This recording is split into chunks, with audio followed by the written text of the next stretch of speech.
The loss of life and damage that these hijackings caused formed the biggest act of terrorism ever committed on United States soil. On this day, 18 years ago, America was changed forever. History books were rewritten and families were never the same again. Nearly 3,000 innocent people lost their lives that day, and brave first responders sacrificed everything to make sure they saved American lives. Today, we all look back to honor those who lost their lives on September 11th. We gather to show thanks and support to first responders and the military who risked their lives that day and every day so we can remain safe and free. We also gather to show those families affected that we will never forget and that their loved ones will always be remembered. By us coming together on this day, we show that America's spirit will never be broken. We will always show hope, faith, and resilience. At this time, the colors will be retired and replaced with a new flag, representing the renewed sense of our resiliency and commitment to standing together as a nation. During this time, let us all observe a moment of silence.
Thank you, Police Academy.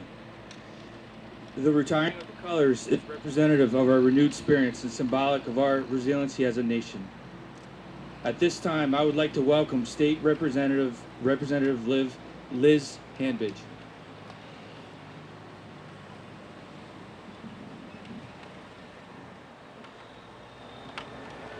So I was a college student during 9/11, and I remember the way that day sort of moment by moment trickled out, and it's something that is indelibly marked upon me.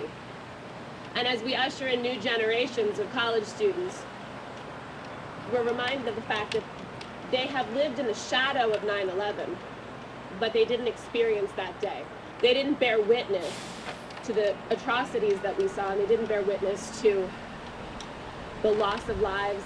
They also didn't bear witness to the renewal and strength and the power of America to stand up to challenges.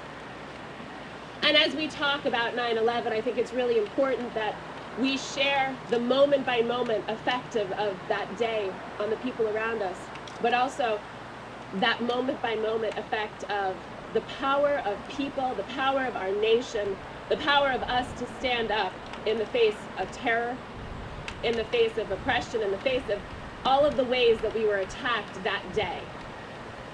And it's a message that I think we really need to spread going forward. So I am ever grateful for the people that we lost. I'm grateful for the members of the people on Flight 93.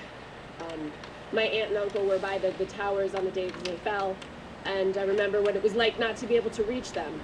And it was a different era. We didn't have the social media, we didn't have the check-ins, we didn't have that constant knowledge of what was going on with people, and it's something that this current generation isn't familiar with, and especially teachers here that are talking about today in history. Sharing the differences, sharing what it was like, and making sure that people are aware of what happened, how devastating it was for us, but also how strong we are, is so important. So thank you for joining us in this memorial. Never forget.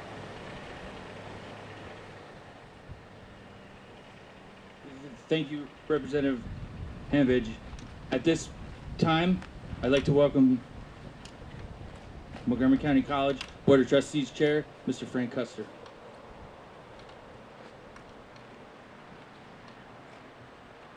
Good morning, everybody. If anybody wants to sit down, feel free. I won't speak more than an hour. Just a personal observation. On 9/11 of 2001, I was in D.C. I was in the House office building working for Congressman Huffle. And we always had the TVs on and began to see what was happening in New York. And then we saw what happened at the Pentagon, and we were evacuated from our offices, and we scattered to, well, we all went. Our office went to a co-worker who had an apartment nearby, and we tried to run her office, tried to run our office out of her apartment, and that's what we did the rest of the day. But as we left the Capitol Hill there, we could see the smoke rising from from the Pentagon, and but of all that, the one thing I remember was later that day when the House members and the senators gathered on the steps of the Capitol to denounce what happened that day, and I went over with Congressman Huffle, and there were the usual speeches from House Speaker Hastert and Senate Leader Tom Daschle, Steny Hoyer, and they promised that Congress would open the next day and be in session, and then it broke up and people were walking away, and all of a sudden one or two of the Congress people began to sing God Bless America. It was one of the most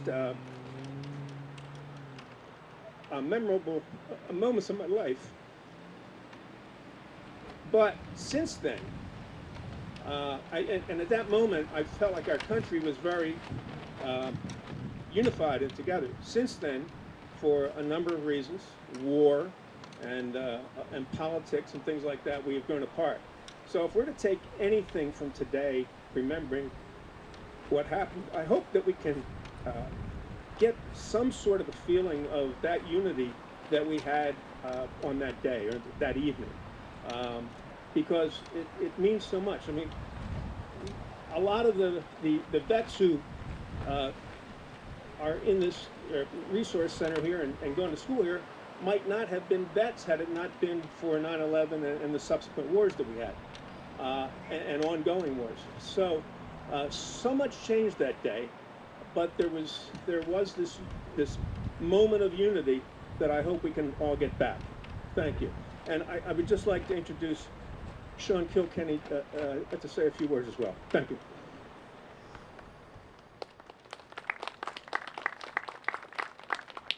Thank you very much, and thank you for coming out to this ceremony today. I was talking to folks before the ceremony and said I'm actually wearing multiple hats today. One is a trustee at the community college, two as your Montgomery County Sheriff, and three as an Army veteran. And I look back at our future emergency responders behind us, thinking of them and thinking about 9/11 being 18 years ago, what the next 18 years is for them, and their service to their country, their commonwealth, and their community. To me, 9/11 is about shared sacrifice. I was a young Army captain in Tuzla, Bosnia. Back in the late 90s and the early 2000s, people may remember the Balkan Wars. I was deployed to Bosnia. I was ready to take a Humvee to Sarajevo, and my staff sergeant, who was going to drive the Humvee, said to me, "Sir, you got to come into DFAC, or the military dining hall, and look at what's happening." And up on those big TVs were the towers. I'm a New Yorker. I grew up on Long Island. My father was a New York police officer. I lost a first cousin as a fireman that day. My family was involved in the emergency service community throughout their whole lives. And I was thinking of them. I was thinking of my cousin. I was thinking of my many cousins that were serving in the NYPD and the New York Fire Department that day, and how I felt helpless, thousands of miles away serving my country in Bosnia. And as from those circumstances, it was a powerful evening that night. We had a prayer service on base, and there was such a sense of unity among all the soldiers, from not only that, but soldiers that were deployed with from Turkey and England and Germany and France, coming up and expressing their sympathies to us. And then everything really got quiet. And things are very, very quiet here today. And as you know, when you come back from a deployment or significant time in the military, you have an intense period of camaraderie, and then you're left to quiet. You're left to quiet to deal with the ravages of war, or losing that camaraderie that you had. You have the same thing when you're a police officer, sheriff, an emergency responder. And that's what I so love about our Veterans Center here, and the resources our Montgomery County Community College devotes to it. Because when people come back from serving their country, when they raise that hand and took an oath for something greater than themselves, they often come back and they feel a little alienated. I know I did. I felt a little apart from the rest of society. But a center like this allows camaraderie. So if you're having a bad day in calculus, if you're having a bad day in your marriage, if your kids are stressed you out, or you're living paycheck to paycheck, you have camaraderie here in the Veterans Center and resources. So I want to thank everybody for coming here today. I want to thank our community college and all of you for honoring the memory of 9/11, which is shared sacrifice. Thank you very much. Thank you, Sheriff Kilkenny. Thank you, Mr. Custer. At this point, I'd like to welcome Interim President and Provost, Dr. Vicki Perez.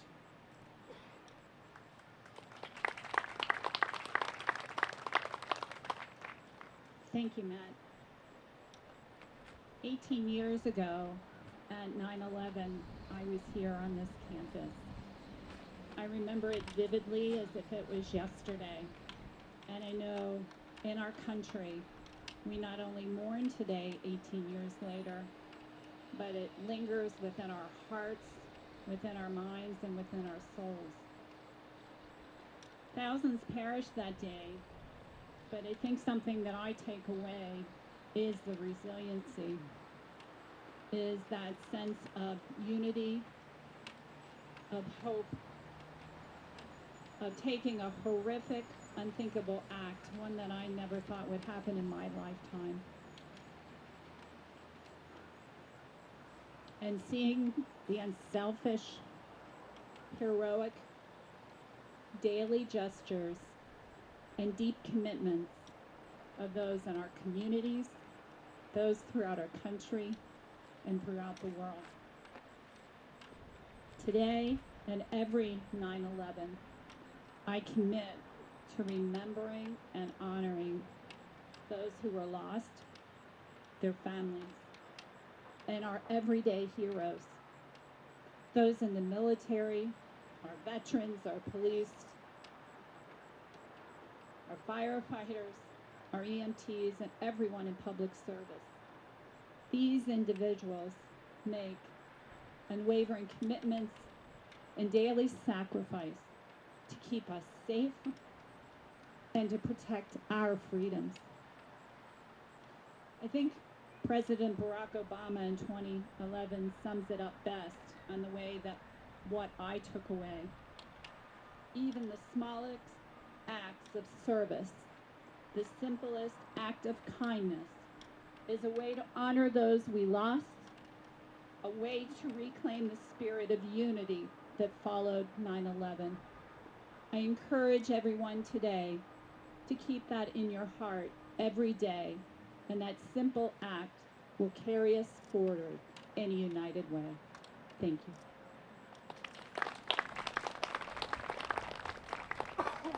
So thank you, Dr. Vicki Perez.